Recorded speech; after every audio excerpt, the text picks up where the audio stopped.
Ištal byl jedním z prvních nezávislých národů, které se dobrovolně staly součástí Šulimské říše. Ištalská kultura je však mnohem starší.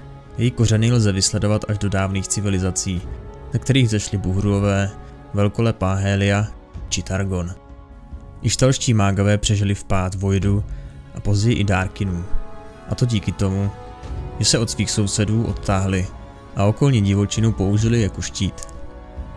Nyní, po tisícileté izolaci v hlubinách džungle, zůstává město Išaukan takřka nedotčené cizími vlivy.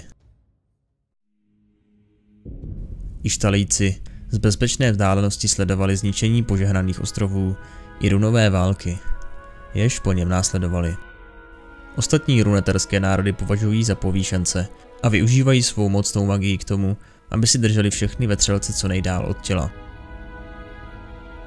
Královská rodina byla zde obzvlášť početná. Nejmladší dcerou panovníků byla Kviana, která byla vždy přesvědčená, že trůn nikdy nezdědí. Kvianiným 9 sestrám se vždy dostávalo větší pozornosti než jí, jelikož měli na trůn větší nárok, a ona jen marně hledala smysluplné místo, které by mohla v rodině zastávat. Ono místo se konečně objevilo dne, kdy mladá Kviana začala studovat starodávnou ištalskou magii živlů. Velice rychle si uvědomila, že se jí dostalo požehnání v podobě výjimečného talentu. Ačkoliv jí bylo pouhých 7 let, během několika týdnů ovládla řadu pokročilých technik. Zatímco její starší sestry i po letech učení ještě stále zápasily se základy. Svým elementálním uměním zastěňovala Kviana jednu svou sestru po druhé. A čím byl její pokrok výraznější, tím větší nespokojenost se jí zmocňovala. Proč její rodiče plýtvali takovým úsilím na výchovu jejich sourozenců, když byli o tolik horší než ona?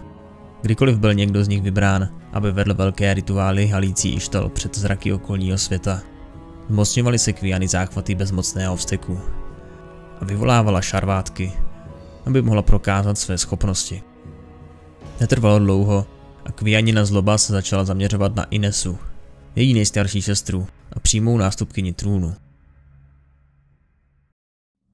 Inesa snášela její narážky dost osobně. Postupem let její hádky nabíraly na intenzitě a vyvrcholily fyzickými výhruškami ze strany Inesy a následnou Kvianinou výzvou. V rituálním boji před zraky celého Išaukanu mělo padnout rozhodnutí o tom, kdo z nich je silnější a kdo tedy má být pravým následníkem trůnu. Inesa výzvu přijala, aby své sestře uštědřila tolik potřebnou lekci pokory. Když boj skončil, zůstala Kviana bez jediného škrábnutí. Za to Inesa se od té doby nedokázala postavit na nohy. Kviana se radovala, že se stala právoplatnou dědičkou. Ovšem rodiče její čin nesmírně rozlítil. Odepřeli jí její výhru. Tradice velila, že Kviana bude z pohledu nástupnictví na trůn vždy až 10. Tu hořkou zprávu stravovala Kviana jen s obtížemi. Velice rychle však zjistila, že díky souboji se o její zdatnosti v magii živlů dozvěděl celý Išaukan. Alespoň tak získala to, co jí dlouho unikalo. Respekt. A z oné touhy po uznání se rychle stala závislost. Přál si, aby celý Išaukan hrdě stál po jejím boku a aby společně s pomocí magie živlů ukázali světu, kde je jeho právoplatné místo. Ne, aby se ukrývali před cizími průzkumníky a horníky, kteří ničili džungli na jejich hranicích. Kviana se postavila před trůn svých rodičů a vyjevila jim svůj plán.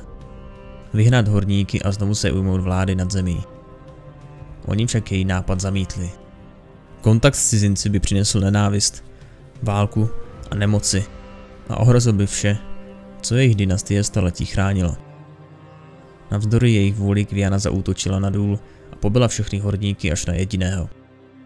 Když pohlédla do mužových očí plných strachu, věděla jistě, že doručí zprávu, kterou chtěla předat. Že každému v onom Piltovru poví o mocné vládkyni živlů, jež zničila jejich důl. V Išaukanu se Kviana k onomu masakru ochotně přihlásila, čímž matku i otce rozzuřila. Sdělili jí, že piltoverští kupci poslali do džungle nové horníky i s ozbrojenci. Rodiče jí kvůli obavám, co by mohla ještě udělat, nechali uvěznit, ale ve chvíli, kdy za ní zapadly mříže, přispěchalo na Kvianinu obranu několik mistrů elementální magie. V džungli projevila dosud nevídané nadání pro kontrolu živlů. A tak její rodiče přesvědčili, aby jí dovolili pomáhat při zbrojení města a jeho obraně. Počet obdivovatelů rostl, a tak se Kviana rozhodla dál usilovat o místo na trůnu jakýmikoliv prostředky. Je nejmocnější vládkyní živlů, která vykráčela po tváři světa. Je tedy nevyhnutelné, že se stane vládkyní i Shao Kahnu a budoucí císařovnou celého Ištalu.